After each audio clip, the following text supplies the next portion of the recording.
அனைவருக்கும் வணக்கம். Gas cylinder முன்பதிகிறதுல புதிய மாற்றம் அப்படிங்கிறது கொண்டு வந்திருக்காங்க. புதிய நடைமுறையை அமல்படுத்தி, அதே மாதிரி மத்திய அரசிட்டருந்து உஜ்வாலா திட்டத்தின் மூலியமா இலவச கேஸ் அடுப்பு, ப்ளஸ் அது கூடவே சிலிண்டருக்கான மானிய விலை அண்ட் சிலிண்டர் இது எல்லாமே வாங்குறதுல அதிரடியான முக்கிய மாற்றம் அப்படிங்கிறது கொண்டு வந்திருக்காங்க. இனிமே நீங்கள் சிலிண்டர் பதியணும் அப்படின்னா கூட நிறைய ரூல்ஸ், ரெகுலேஷன்ஸ் இது எல்லாமே இருக்கும். மத்திய அரசு ப்ளஸ் எண்ணெய் நிறுவனங்கள் இது ரெண்டும் சேர்ந்து இகேஒய்சி, ஓடிபி உங்களுக்கு சிலிண்டர் பதியணும் அப்படின்னா கூட அதுக்கு சில கிரிட்டீரியாக்கள் அப்படிங்கிறது கொண்டு வந்திருக்கு. இதெல்லாம் நீங்கள் கடைபிடிச்சா மட்டும்தான் உங்களுக்கு சிலிண்டர் அப்படிங்கிறது கடைசியில் கைக்கு வரும் அப்படின்ற மாதிரியும் தகவல் வெளியாகி இருக்கும். குறிப்பாக இதை செய்கிறதுக்கு நீங்கள் தவறுனீங்க அப்படின்னா தற்காலிகமாக உங்களுடைய ரேஷன் புக்கிங் பார்த்தீங்கன்னா முன்பதிவு செய்ய தடை செய்யப்பட்டிருக்கும். குறிப்பாக சொல்லணும்னா இது உங்களுக்கு இனிமே ஆகக்கூடாது அப்படின்னா உடனடியாக நீங்கள் இந்த விஷயத்தை செய்கிறது ரொம்ப ரொம்ப நல்லது. அது என்ன விஷயம், எதுனா நீங்கள் பண்ணணும், எங்கே போய் பண்ணணும், இதை பற்றின டீட்டெயில் இன்ஃபர்மேஷனை இந்த வீடியோவில் பார்க்கலாம். வீடியோவை கடைசி வரைக்கும் ஸ்கிப் பண்ணாமல் பாருங்கள். அப்போ தான் நான் சொல்லக்கூடிய முக்கியமான தகவல் உங்களுக்கு ஸ்கிப் ஆகாமல் வரும். குறிப்பாக நம்ம சேனலில் தான் முதல் முறையாக பார்க்குறீங்க அப்படின்னா சேனலை சப்ஸ்கிரைப் பண்ணுங்கள் அண்ட் பக்கத்தில் உள்ள பெல் ஐக்கனை கிளிக் பண்ணிக்கோங்க. இந்த வீடியோ கட்டாயம் உங்களுக்கு பயனுள்ளதாக இருக்கும். பயனுள்ள வகையில் அமைஞ்சிருந்தது அப்படின்னா லைக் பண்ணி ஹைப் பண்ணி எல்லோ கலர் ஸ்டார் காமிக்கும், மறக்காமல் ஹைப் பண்ணி விடுங்க. ஓகே, வாங்க வீடியோக்குள்ளே போகலாம். நம்மளுடைய அன்றாட வாழ்க்கையில் அத்தியாவசிய பயன்பாட்டில் ஒரு முக்கியமானதாக இருக்கக்கூடியது சமையல் எரிவாயு அப்படிங்கிறது தான். அதுதான் நம்ம கேஸ் சிலிண்டர் அப்படிங்கிறது. கேஸ் சிலிண்டர் பொறுத்த வரைக்கும் இந்தியா முழுக்கவுமே இந்தியன் அண்ட் பாரத் அப்படின்ற நிறுவனத்துடைய சிலிண்டர் அப்படிங்கிறது தான் பயன்படுத்திட்டு இருக்கோம். இந்த வீடியோ பார்த்துட்டு இருக்க நம்ம வீட்டில் கூட இந்த மாதிரியான சிலிண்டர் யூஸ் அப்படிங்கிறது தான் பண்ணிட்டு இருப்பீங்க. இதுக்கு முன்பாக எல்லாமே சிலிண்டர் பதியணும் அப்படின்னா ஃபோன் மூலியமாக 10 நம்பர் பார்த்தீங்கன்னா இருக்கும். அதை நீங்கள் மிஸ்கால் கொடுத்தீங்க அப்படின்னா உங்களுக்கு கேஸ் சிலிண்டர் அப்படிங்கிறது புக் ஆகிடும். அது மூலியமாக தான் மாதம் நம்ம கேஸ் ஆர்டர் பண்ணி வாங்கிட்டு இருப்போம். ஆனால் கடந்த மாதத்தை இகேஒய்சி அப்படிங்கிறது எல்லாருமே கட்டாயம் பண்ணணும்னு சொல்லி மத்திய அரசும் சரி எண்ணெய் நிறுவனங்களும் சரி ரெண்டுமே வலியுறுத்தி இருந்துச்சு. இதை முடிக்காத லட்சக்கணக்கான மக்களுடைய முன்பதிவு அப்படிங்கிறது தற்காலிகமாக முடக்கப்பட்டும் வச்சுருந்தாங்க. இப்போ ஒரு கட்டாய முடிவு அப்படிங்கிறது கொண்டு வந்திருக்காங்க. இது வரைக்கும் யார் இந்த கேஸ் பதிவுக்கு இகேஒய்சி பண்ணலைனாலும் சரி இதை கட்டாயம் முடிச்சே ஆகணும் அப்படின்ற மாதிரி சொல்லியிருக்காங்க. இல்லை அப்படின்னா இனிமேல் நீங்கள் முன்பதிவு செய்ய முடியாது, அதனால் உங்களுக்கு இனிமேல் கேஸ் வராது அப்படின்னு சொல்லியிருந்தாங்க. இகேஒய்சி அப்படிங்கிறத, அதாவது இந்த கைரேகை அப்படிங்கிறது நீங்கள் கட்டாயமாக முடிச்சாகணும் அப்படின்ற மாதிரியும் மென்ஷன் பண்ணியிருக்காங்க. இது அதிகாரப்பூர்வ அறிக்கை அப்படிங்கிறது. இது நீங்கள் இந்தியன்ஸ் ஏஜென்சியாக இருக்கட்டும், இல்லைன்னா பாரத் ஏஜென்சியாக இருக்கட்டும், எதில் நீங்கள் வாங்கியிருந்தாலும் சரி நீங்கள் ரெண்டுக்குமே நீங்கள் பதிவு பண்ணுற மாதிரி இருக்கும். இது ரெண்டுமே அதுக்கு பொருந்தும். இது எல்லாத்த விட இது வரைக்குமே நம்ம சிலிண்டர் புக் பண்ணோம்னா சிலிண்டர் வீட்டுக்கு வந்தோன்னா நம்மளுக்குன்னு ஒரு புக் இருக்கும். அந்த புக்கை நம்ம கொடுத்து அதில் சைன் வாங்கிக்கிட்டு உடனே நீங்கள் சிலிண்டர் வாங்கிக்கலாம். இந்த மாதிரியான இந்த செயல்முறை அப்படிங்கிறது தான் இருந்துச்சு. ஆனால் இப்போ இதில் புது மாற்றம் அப்படிங்கிறது கொண்டு வந்திருக்காங்க. கடந்த ஒரு 4-5 மாதமாகவே இப்போனா உங்கள் வீட்டுக்கு சிலிண்டர் கொண்டாந்து இறக்குனாங்க அப்படின்னாலே ஓடிபி வேணும் அப்படின்னு சொல்லுவாங்க. அந்த ஓடிபி கொடுத்தா மட்டும்தான் சிலிண்டர் அப்படிங்கிறது உங்களுக்கே கொடுப்பாங்க. இதை அந்த அளவுக்கு கட்டாயப்படுத்தியிருக்காங்க. நீங்கள் சொல்லலை அப்படின்னா உங்களுக்கு சிலிண்டர் கொடுக்க மாட்டாங்க. இதுவுமே பார்த்தீங்கன்னா ஸ்ட்ரிக்டாக சொல்லியிருக்காங்க. இதுதான் இப்போ கடந்த ஒரு 3-4 மாதமாகவே எல்லா இடத்துலையுமே ஃபாலோ ஆகிட்டுருக்கு. அதை நீங்கள் கவனித்து பார்த்துருந்தீங்கன்னா உங்களுக்குமே தெரிஞ்சிருக்கும். இது மட்டும் இல்லாமல் இன்னொரு அனௌன்ஸ்மெண்ட்டும் கொடுத்துருக்காங்க. இந்த 3 மாதமாகவே அது ஸ்ட்ரிக்டாக ஃபாலோ பண்ணிட்டு தான் இருக்காங்க. என்ன அப்படின்னு கேட்டிங்கன்னா உங்களுக்கு இப்போ சிலிண்டர் கொடுத்துட்டாங்க அப்படின்னா ஒரு குறிப்பிட்ட காலம் வரைக்கும் அடுத்ததுக்கப்புறம் தான் உங்களுக்கு திரும்பவும் அகைன் நீங்கள் சிலிண்டருக்கு புக் பண்ண முடியும். இப்போ நீங்கள் சிலிண்டர் வாங்கிட்டீங்க, இப்போ நீங்கள் புக் பண்ணிங்கனாலும் உடனே உங்களுக்கு அடுத்த சிலிண்டர் வராது. கிட்டத்தட்ட அதுக்குன்னு 30 நாள் கழிச்சு வரும். இல்லைன்னா ஒவ்வொரு இதுக்கும் ஒவ்வொரு மாதிரி டைம் பீரியட் அப்படிங்கிறது இருக்குது. ஒரு சில இடங்களில் முதல்ல, அதாவது மாதம் 1ஆம் தேதி வாங்கினீங்க அப்படின்னா அந்த மாதத்துடைய கடைசி இல்லைன்னா அடுத்த மாதத்துடைய முதலுக்கு தான் உங்களுக்கு சிலிண்டர் அப்படிங்கிறது கொடுக்குற மாதிரி இருக்கும்.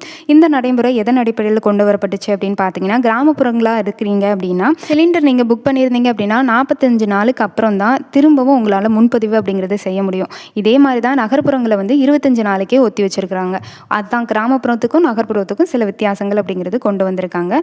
அதனால இகேஒய்சி அப்படிங்கிறது பண்ணாதவங்க கட்டாயம் பண்ணி ஆகணும் அப்படின்னு இப்போ இந்த ரெஸ்ட்ரிக்ஷனில் கொண்டு வந்திருக்காங்க. இல்லை அப்படின்னா எப்போ வேணாலும் உங்களுடைய உங்களுடைய ரேஷன் புக்கிங் அப்படிங்கிறது தற்காலிகமாக நிராகரிக்கப்படுறதுக்கு வாய்ப்புகள் இருக்குது அப்படின்னும் சொல்லியிருக்காங்க. எங்கே போயிட்டு பண்ணுறது அப்படின்னு நிறைய பேருக்கு ஒரு டவுட் அப்படிங்கிறது இருக்கும். உங்கள் பக்கத்தில் இருக்கக்கூடிய எந்த கேஸ் வாங்குறீங்களோ அது இந்தியன்ஸாக இருந்துச்சுன்னா இந்தியன் ஏஜென்சிக்கு போங்க, பாரத் ஏஜென்சியாக இருந்துச்சுன்னா பாரத் ஏஜென்சிக்கு போங்க. அந்த ஆஃபீஸ்க்கு நீங்களே போய் இதை பதிவு செய்யலாம். இதுக்கு போகிறதுக்கு நீங்கள் என்ன மாதிரி ஆவணங்களை கையில் எடுத்துகிட்டு போகணும் அப்படின்னு பார்த்தீங்கன்னா, ஆதார் அட்டையில் இணைச்சி வச்சுருப்பீங்களா ஒரு ஃபோன் நம்பர், அந்த ஃபோன் நம்பர், ஏன்னா அந்த நம்பருக்கு ஒரு ஓடிபி வரும். அது மூலியமாக தான் கைரேகை சரிபார்ப்பு அப்படிங்கிறத பண்ணுவாங்க. அப்போ தான் அது அப்ரூவலும் ஆகும். அதனால் கட்டாயம் ஆதார் எண்ணுடன் இணைக்கப்பட்ட மொபைல் எண்ணை வந்து எடுத்துகிட்டே போங்க. அதை எடுத்துகிட்டே போனீங்கன்னா, இப்போ இந்தியன் ஏஜென்சியாக இருந்துச்சு அப்படின்னா அங்கே போய் வாங்குறவங்கள்ட்ட அங்கேயே அந்த ஆஃபீஸ்க்கே போய் இந்த ஆதார் ஐடி இது எல்லாத்தையும் எடுத்துகிட்டு போகிறப்ப அவங்களே உங்களுக்கு வந்து புக் பண்ணி இதை வந்து இணைச்சி தந்துடுவாங்க. ஏதுக்கும் நீங்கள் கையில் உங்களுடைய சிலிண்டருக்காக புக்கு ஒன்று கொடுத்துருப்பாங்கல்ல, அந்த புக்கை எடுத்துக்கிட்டே போயிடுங்க. அண்ட் அடுத்தது முக்கியமான ஒரு விஷயம் என்ன அப்படின்னா, சிலிண்டருக்கு மானியம் அப்படிங்கிறது ஒன்று இருக்கும். அதாவது மத்திய அரசுடைய உஜ்வாலா திட்டத்தின் மூலிமா மானியம் வந்து ஒரு குறிப்பிட்ட அமௌண்ட் நம்ம மாதம் சிலிண்டர் வந்து இப்போ 1050 ரூபாய்க்கு வாங்குகிறோம் அப்படின்னா அதுலேருந்து 300 ரூபா அமௌண்ட் வந்து நம்மளோட அக்கௌண்ட்டுக்கு கிரெடிட் ஆகும். இதுதான் இந்த உஜ்வாலா திட்டம் அப்படிங்கிறது. இந்த சிலிண்டருக்கான மானியம் அப்படிங்கிறது கொடுத்துட்ருக்காங்க. இது வந்து வருஷத்துக்கு 9 சிலிண்டருக்கு பார்த்தீங்கன்னா மானியம் அப்படிங்கிற மாதிரி கொடுக்குறாங்க. வருஷத்தில் நீங்கள் எத்தனை சிலிண்டர் வாங்கினாலும் எல்லா சிலிண்டருக்கும் உங்களுக்கு மானியம் கொடுக்க மாட்டாங்க. ஜஸ்ட் உங்களுக்கு 9 சிலிண்டருக்கு மட்டுமே மானியம் கொடுத்துட்ருக்காங்க. அதுவும் இல்லாமல் அதை இப்போ பார்த்தீங்கன்னா 4 சிலிண்டராக கம்மி பண்ணியிருக்காங்க. ஏன்னா இப்போ எண்ணெய் நிறுவனங்களுக்கு சிலிண்டருடைய வரத்து அப்படிங்கிறது, அதாவது கேஸ் வந்து இது பண்ணுறது வந்து ரொம்ப கம்மியாக இருக்குன்றத காரணத்தினால இத்தகைய நடைமுறையை கொண்டு வந்திருக்காங்க. இது பார்த்தீங்கன்னா பெண்களுக்கு ஒரு மிகப்பெரிய ஷாக்காக தான் இருக்கும். ஏன்னா ஒரு அதிரடி மாற்றத்தை பார்த்தீங்கன்னா இது கொண்டு வந்திருக்கு. உஜ்வாலா திட்டத்தின் மூலியமாக வாங்கக்கூடிய பெண்களுக்கு மட்டும்தான் இது வந்து ரொம்பவும் ஷாக்காக இருக்கும். அதே மாதிரி கேஒய்சின்னு சொல்லியிருந்தோம் இல்லையா, இது பார்த்தீங்கன்னா எல்லாருக்குமே பொருந்தும். இது வந்து இந்த உஜ்வாலா திட்டத்தில் வாங்கக்கூடிய மானியம் வாங்கக்கூடியவங்களுக்கு மட்டும்தான் அப்படின்னா கிடையாது. இலவசமாக கேஸ் வாங்கினாலும் சரி, இல்லை ஸ்கீம் மூலியமாக கேஸ் வாங்கினாலும் சரி, இல்லை நானே போய் காசு கொடுத்து வாங்குறேன் அப்படின்னாலும் சரி, எல்லாருக்குமே இது பொருந்தும். இதை உடனே பண்ணிக்கிறது ரொம்ப ரொம்ப நல்லதுங்க. நாள் கடத்த நீங்கள் கேஸ் புக் பண்ணிங்க அப்படின்னா உங்களுக்கு தற்காலிகமாக நிறுத்தி வைக்கிறதுக்கு நிறைய வாய்ப்பு இருக்குது. நல்ல லட்சக்கணக்கான மக்களுக்கு இதை தற்காலிகமாக நிறுத்தி வச்சுருக்காங்க. ஏன்னா அவங்க வந்து இன்னும் இகேஒய்சி அப்போ தான் செய்வாங்க அப்படின்ற காரணத்துக்காக. இன்னும் உங்களுக்கு நிறைய பேருக்கு வந்து புக் பண்ணியிருப்பீங்க ஆனால் வீட்டுக்கு வரல அப்படின்னு சொல்லி சில பேர் சொல்லுவீங்க இல்லையா, அதுக்கு இது ஒரு மெயின் காரணமாக இருக்கும். பதிஞ்சாச்சு ஆனால் புக் ஆகலை, மெசேஜும் வரலை அப்படின்னு நிறைய பேர் எதிர்பார்த்துட்ருக்கவங்களுக்கு இதுதான் ஆன்சர் அப்படிங்கிறது. இகேஒய்சி அப்படிங்கிறது பண்ணிங்க அப்படின்னா தான் உங்களுக்கு புக் ஆகும். அதே மாதிரி கேஸ் அப்படிங்கிறது உங்கள் வீடு தேடி வரும். நம்ம பொதுவாக வீட்டுக்கு பயன்படுத்தக்கூடிய கேஸ் சிலிண்டர் அப்படிங்கிறது 14.5 கிலோ, அதாவது 14 கிலோலேருந்து 14.5 கிலோ அளவுக்கு இருக்கும். எந்த ஒரு மாற்றமும் அப்படிங்கிறது கிடையாது. ஒரு சில இடங்களில் 14 கிலோ தான் மெயினாக கொடுத்துட்ருக்காங்க. அதே மாதிரி வணிக பயன்பாட்டுக்கு, அதாவது ஹோட்டல், கடை இந்த மாதிரி இடங்களுக்கு பயன்படுத்தக்கூடிய சிலிண்டர் அப்படிங்கிறது 19 கிலோவாக இருக்கும். இது கமர்ஷியல் சிலிண்டர் அப்படிங்கிறது. வீட்டு சிலிண்டருக்கும் கடைகளில் பயன்படுத்துகிற சிலிண்டருக்கும் அதிக வேறுபாடு அப்படிங்கிறது இருக்குது. இது வந்து கொஞ்சம் வந்து குறைச்சிருக்காங்க சிலிண்டரோட விலை அப்படிங்கிறது. அதாவது கமர்ஷியல் சிலிண்டர்களுடைய விலை, வணிக ரீதியாக பயன்படுத்தக்கூடிய கடைகளில், ஹோட்டலில் பயன்படுத்தக்கூடிய கேஸ் சிலிண்டருடைய விலை அப்படிங்கிறது 200 ரூபாயிலிருந்து 300 ரூபாய் வரைக்கும் கம்மி பண்ணியிருக்காங்க அப்படின்ற மாதிரி சொல்லப்படுது. அண்ட் இது அஃபிஷியலாகவும் அனௌன்ஸ்மெண்ட் அப்படிங்கிறதும் பண்ணிட்டாங்க. மத்திய அரசும் எண்ணெய் நிறுவனங்களும் ஒரு சில புதிய நடைமுறைகளை வந்து மக்கள்கிட்ட கொண்டு வரதுக்காக நிறைய நடைமுறைகளை பண்ணிட்டு இருக்காங்க. அதில் முக்கியமான ஒரு விஷயம் மாற்றம் என்ன அப்படின்னு கேட்டிங்கன்னா, 14 கிலோ சிலிண்டர் அப்படிங்கிறது வீட்டில் நம்ம பயன்படுத்துகிறப்ப அதை நம்மளால் ஒரே ஆளால் தூக்க முடியாது. இதுக்கு யாராவது ஒருத்தவங்களுடைய ஹெல்ப் தேவைப்படுற மாதிரி இருக்கும். இதுக்கு ஆப்போனண்ட்டாக, இதுக்கு மாற்றாக 10 கிலோ சிலிண்டர் அளவுக்கு எண்ணெய் நிறுவனங்கள் தயாரிக்க முன்னேற்பாடுகள் அப்படிங்கிறது நடத்திட்டு இருக்கு அப்படின்னு தகவல் அப்படிங்கிறது வெளியாகி இருக்கு.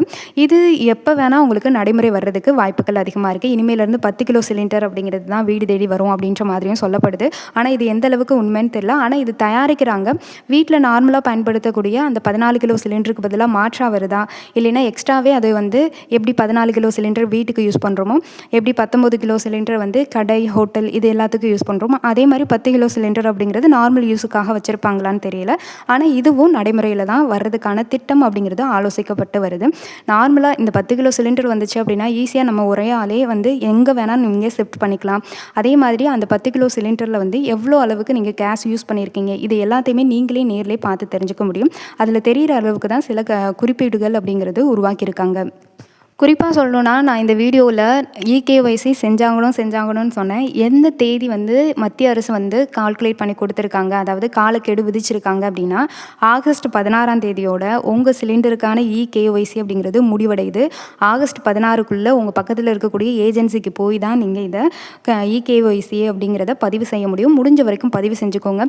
நிறைய பேருக்கு ஆதார் ஐடியில் நம்பர் வந்து இணைச்சிருக்க நம்பரில் ஓடிபி வராமல் இருக்கும். இல்லை அப்படின்னா அந்த நம்பர் வந்து தொலைஞ்சு போயிருக்கும். இது எல்லாத்தையும் கருத்தில் வச்சு இன்னையிலேருந்து பார்த்தீங்கன்னா இன்னும் ஒரு 7 நாள் தான் காலக்கெடு அப்படிங்கிறது கொடுத்துருக்காங்க. அதுக்குள்ளே முடிக்கிறதுக்கு பாருங்கள்.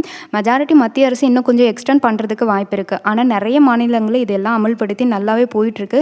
குறிப்பாக நிறைய பேர் வந்து அந்த குறிப்பிட்ட காலக்கெடுக்குள்ளே முடிக்கல அப்படின்ற காரணத்துக்காக தான் லட்சக்கணக்கான பேருடைய கேஸ் முன்பதிவு அப்படிங்கிறது தடை செய்யப்பட்டிருக்கு. குறிப்பாக வந்து நிறுத்தி வச்சுருக்காங்க.